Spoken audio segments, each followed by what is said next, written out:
This story is a metaphor for climbing the corporate ladder, and you may be thinking that the rollerblades are a little goofy.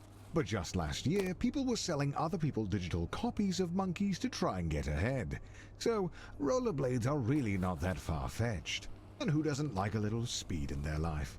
So, rollerblades it is. But just remember that everyone struggles to get job interviews, so try not to get too discouraged. Good luck!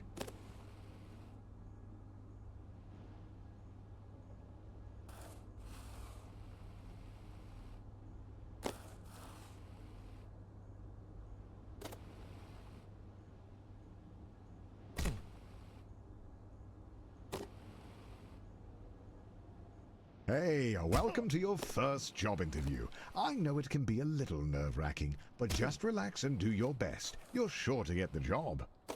Congratulations, you've completed the interview process. Unfortunately, the company needs you to do a take-home interview. I see a note here that says, "Sorry for making you jump through all these hoops."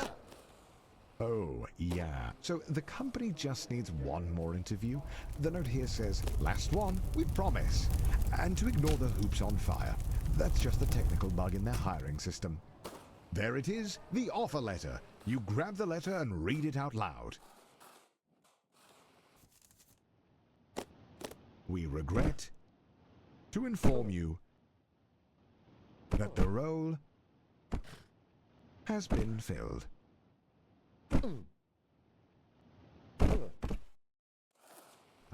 Going back to square one always stings, but you're not alone. This happens to everyone at some point in their lives. Luckily, your mom says that your Uncle Gerald has a friend who can hook you up with a job at their warehouse. I know it's your birthday, but the company saves money when the new hires do their training on Saturday nights. So, it's time to get to work.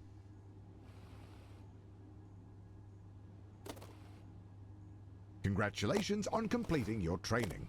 Go home, get some rest. Tomorrow is your first real day at work.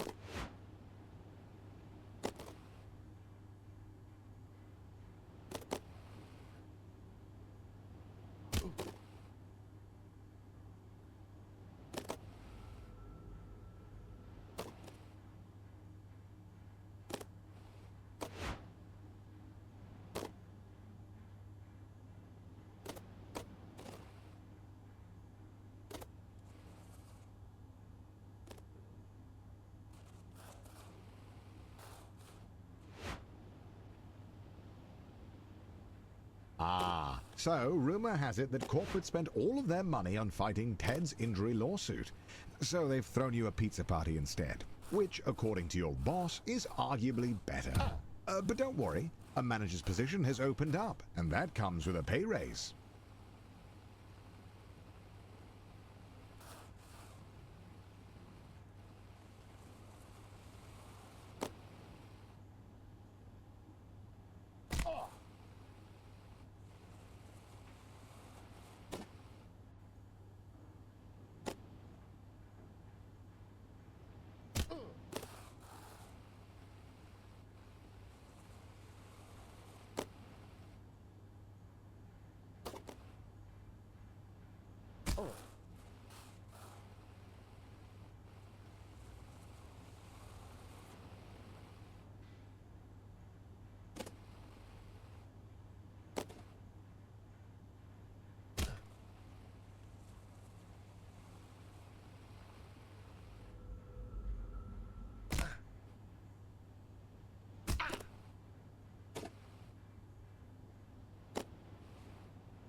Your mom walks into your room with a letter.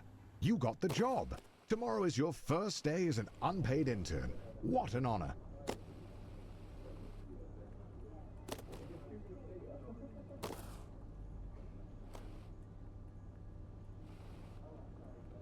Some would be discouraged knowing they only got the job because their obsession with rollerblades makes them the ideal candidate for grabbing coffee. But you're a little discouraged as well.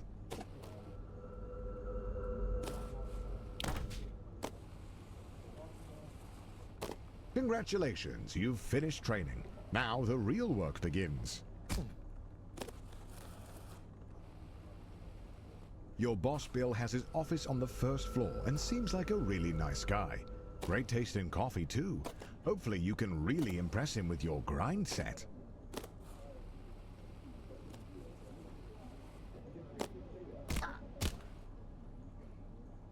At the all-hands meeting, your boss Bill announces that you've been chosen for the in-house interview, which, according to him, is just a bunch of softball questions since it's really more of a formality than anything.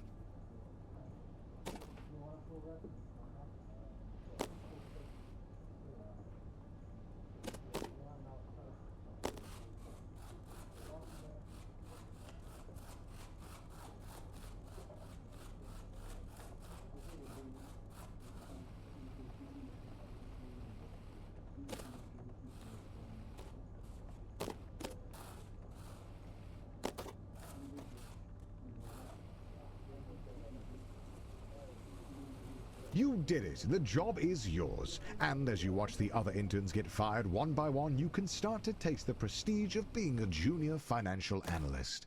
You're ready to kick ass and make money, and you're all out of money. Unfortunately, being a junior financial analyst means you're just another cog in the corporate machine. No one is going to notice you if you don't make yourself stand out. Being a cog means doing a lot of the same thing over and over again. But the company wine mixer is coming up, and if you can make a good impression, it'll go a long way. Oh, the company wine mixer, a chance to meet middle management, impress them with your firmest handshake, and laugh together at the financially illiterate.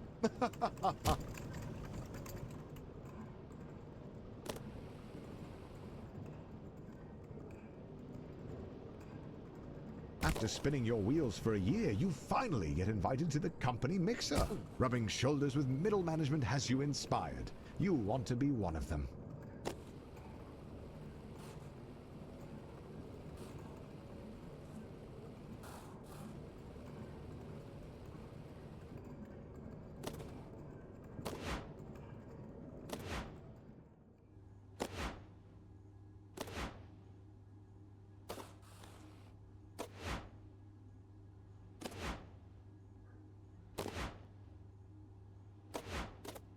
Finally, the company opens up a single middle management position. All you have to do is beat the rest of the applicants and the job is yours. Bumpers are a metaphor for the other applicants.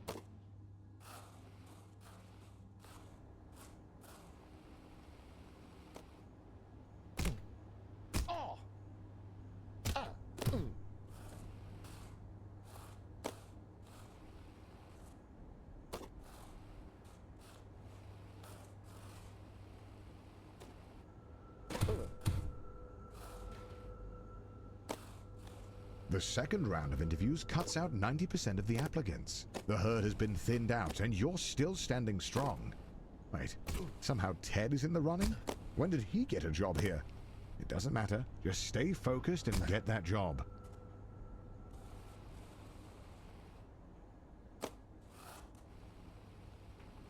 After months of grueling interviews, corporate dinners, endless schmoozing, you find a letter on your desk. One of the two positions is yours.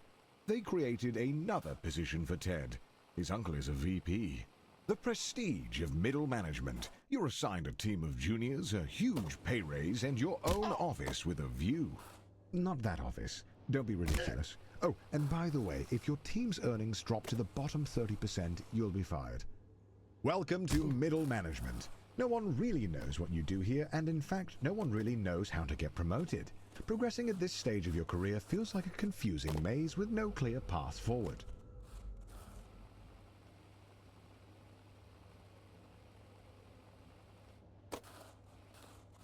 You know, a lot of people stay in middle management their whole career. Look at Dom. He's been here for 20 years. He's also bald, and he seems pretty happy.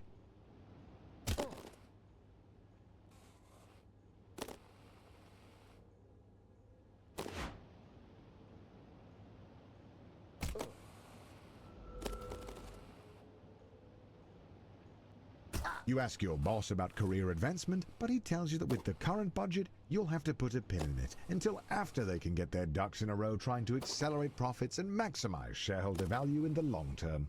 But if you wanted to, you could double-click on the issue to circle back in a month to drill down, but really not to try and boil the ocean to get this figured out, and to let the work for you.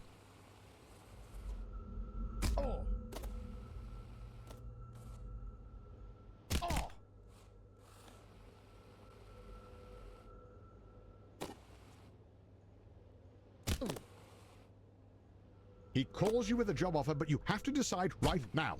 Ah!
You thought getting this promotion was performance-based, but it's not.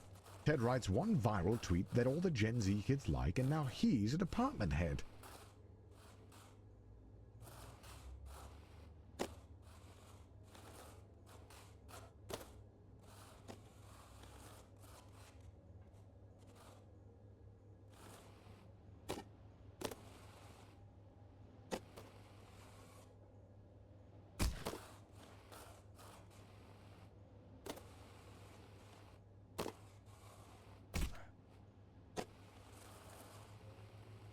You hear about the Doinkler portfolio.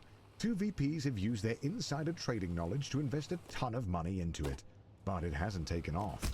You could take it on, but 3 other managers have been fired trying to make it work.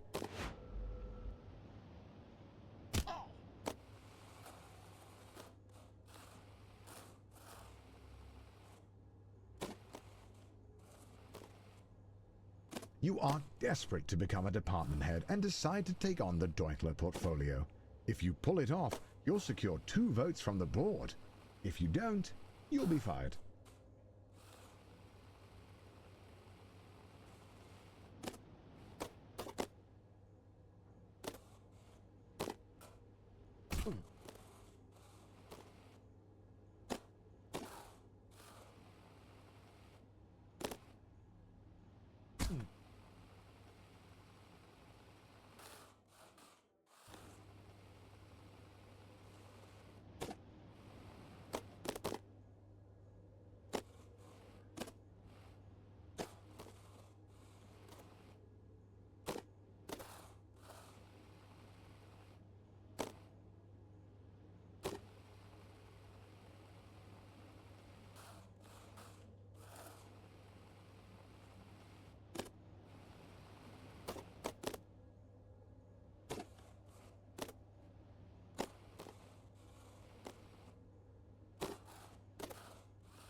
You did it! You pulled off the Doinkler portfolio, you crazy son of a gun. Unfortunately, the vote is tomorrow, and you're 1 vote short. Looks like it's better luck next time. You're still convinced that being a full-time YouTuber is for absolute degenerates, but he was such a class act that it was enough to sway the vote. You are the new department head.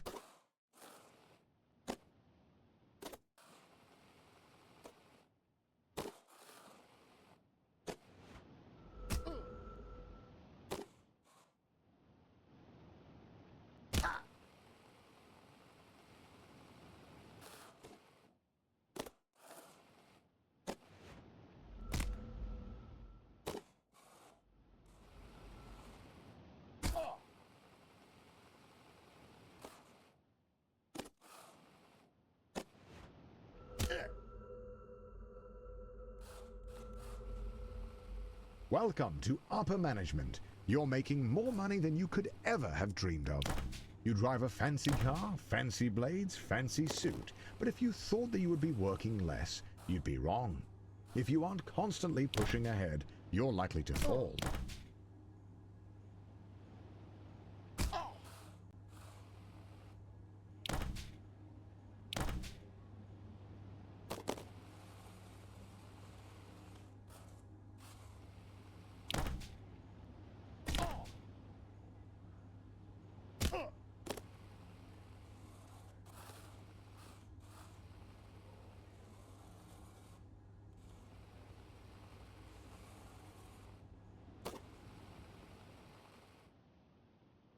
The FBI sweep the whole leadership team into prison, just as you thought. They need a new VP.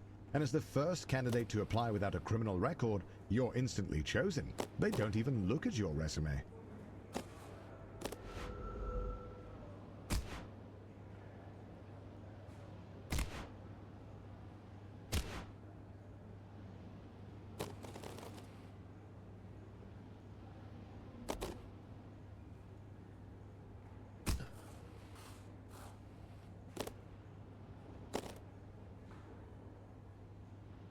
Being a VP at a large company puts you in the top 0.01%.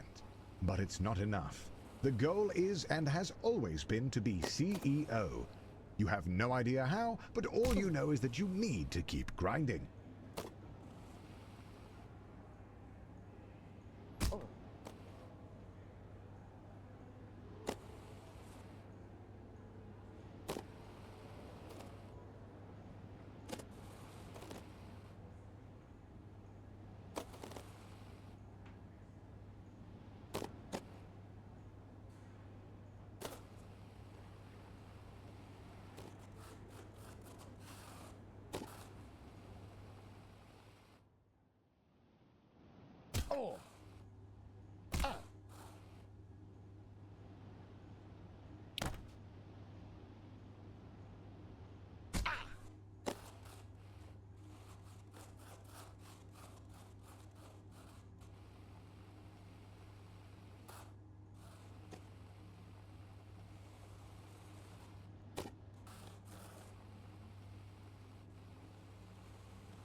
You spend half of your salary on flying a board member to Wimbledon.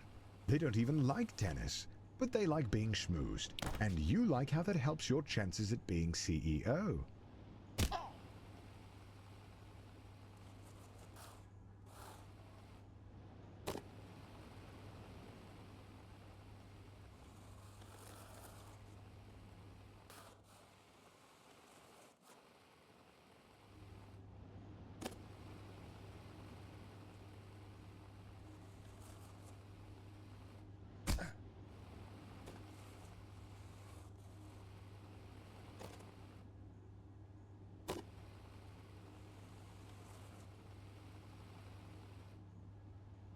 The CEO of your old company is considering retirement. There's only room at the top for one, but now's your chance.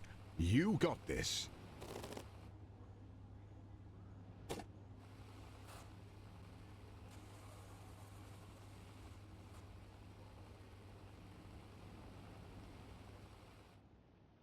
Just before the CEO of your old company retires, he gets arrested for embezzlement. But you've been schmoozing the board of directors for years, taking on hard portfolios, buying dinners at the country club, and turning a blind eye to embezzlement. You're ready to take the leap. All of your hard work has finally paid off. The board of directors have voted, and you are appointed the CEO. The journey is over. You have climbed the corporate ladder, a feat that very, very few people have ever managed to do. There really is nowhere else to go. Congratulations on beating Get to Work.